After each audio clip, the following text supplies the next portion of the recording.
साईं, प्रणाम साईं। राम जी भला करे। पहचाना मुझे? बहुत दिनों बाद शिरडी आना हुआ वैभव, अच्छा लगा तुम्हें देख के। बहुत तरक्की की है तुमने। जी साईं, आप पहचान गए मुझे? न पहचानने की कोई वजह भी तो नहीं है।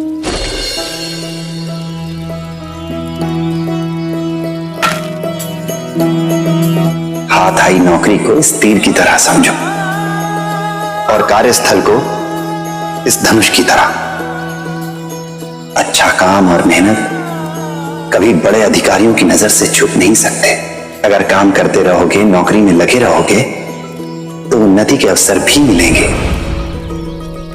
अंदर आओ। तुम लोग यहीं रुको। पर क्यों? द्वारका माई सबके लिए बराबर है। ये किसी से भेद नहीं करती। सभी के लिए जगह है यहां पर, तुम दोनों के लिए भी। अंदर आ जाओ। नहीं, हम यही ठीक है। अच्छा ठीक है। साईं, आप सही थे। जिस पद को छोटा समझकर मैं नौकरी नहीं करना चाहता था, उसी छोटे पद के कारण मुझे साहब के करीब रहने का मौका मिला और उन्होंने मेरी क्षमता, मेरी प्रतिभा को पहचाना और जल्दी मुझे एक उच्च पद दिया। उसके बाद मैं तरक्की की सीढ़ियां चढ़ता गया और आज मैं एक अधिकारी हूं, अफसर। आप ही की कृपा से आज मेरे पास सब कुछ है साईं। शहर में अपना घर है, पैसा है, नाम है, शोहरत है और सरकार से 2 नौकर भी मिले हैं। मालिक हमेशा मेहनत का फल देता है। आप ही की कृपा है साईं। बहुत समय से आपसे मिलना चाहता था। आपके बहुत एहसान है मुझ पर काम के चलते वक्त ही नहीं मिला। अब बाकी काम तो मैं नौकरों से भी करा सकता हूँ, पर आपसे मिलने तो खुद आना पड़ेगा ना।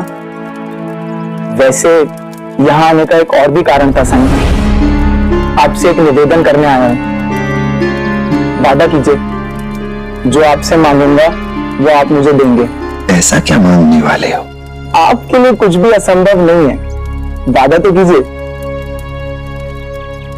साईं, मैं आज जो कुछ भी हूं आपके कारण हूं। आपकी बदौलत मुझे इतना सब मिला है, तो बदले में मैं भी आपके लिए कुछ करना चाहता हूं, कुछ देना चाहता हूं आपको। मुझे पता है आप क्या बोलेंगे। मैं तो बहरा बैरागी, मुझे क्या चाहिए? कुछ तो काम होगा साईं। आप कहें तो मैं द्वारका माई की मरम्मत करा देता हूं, तो मैं किसी और के लिए मैं कोई मदद कर दूं या कोई दान पुण्य का कर्म करूं। कोई तो काम होगा, कोई तो बात होगी साईं, जो मैं आपके लिए कर सकूं। बोलिए ना साईं, आपने वादा किया था। सोच लो, पूरा कर पाओगे? जरूर साईं। मेरे पास इतना पैसा तो है कि मैं आपकी कोई भी इच्छा पूरी कर सकूं।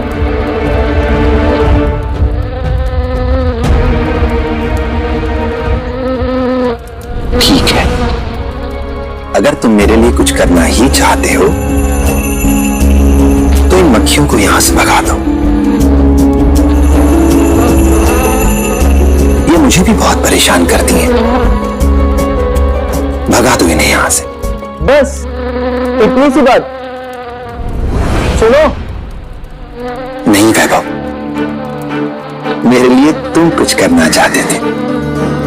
तुम्हारी इच्छा थी, इसलिए पूरी भी तुम्हें ही करनी होगी। इन मक्खियों को तुम्हें ही भगाना होगा, वो भी बिना किसी की मदद लिए। जरूर साईं। सुनो, हाथ से चलाने वाला पंखा लेके आओ। जी साहब। मन में साईं के क्या है,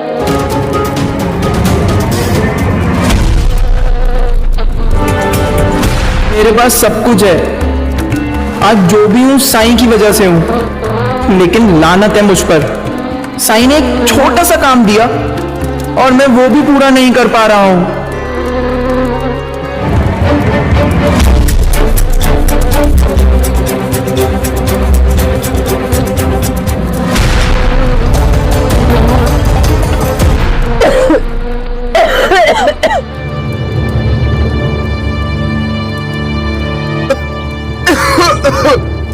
लो वैभव।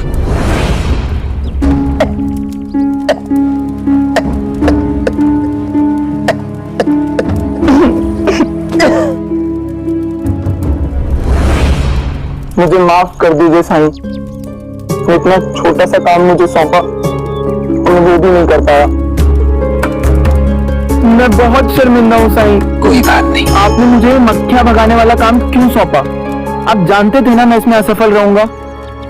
तुम्हें जो काम सौंपा था उसके पीछे मेरी ये धारणा बिल्कुल नहीं थी कि तुम असफल हो जाओ या शर्मिंदगी महसूस करो। तो फिर आमतौर पे लोगों की सोच ये होती है कि अगर उनके पास पैसा है तो उनके पास सब कुछ है, और पैसा आने के साथ साथ ये धारणा और भी गहरी होती जाती है, अहंकार में बदल जाती है। उन्हें पता ही नहीं चलता कि कब वो असली और सच्ची राह से भटक जाते हैं। सच तो ये है, ये अहंकार कुछ नहीं देता है सिवा तकलीफ के। सोच में, वाणी में जो सच्चा ज्ञानी है, जो ईश्वर को सच्चे दिल से मानता है, वो सिर्फ विनम्रता जानता है, क्योंकि जीवन की सफलता, उसकी उपलब्धि सिर्फ विनम्रता में है। सोच में, वाणी में, कर्म में। माफ कर दीजिए साईं मुझे सच में पता नहीं चला कि कब मुझ में ये अहंकार घर कर गया। अब मैं आपसे वादा करता हूँ, आपकी इस सीख को पाकर मैं पूरी जिंदगी विनम्र बने रहने का प्रयास करूंगा। विनम्रता समझ गए हो तो अब तुम मेरे लिए कुछ कर सकते हो।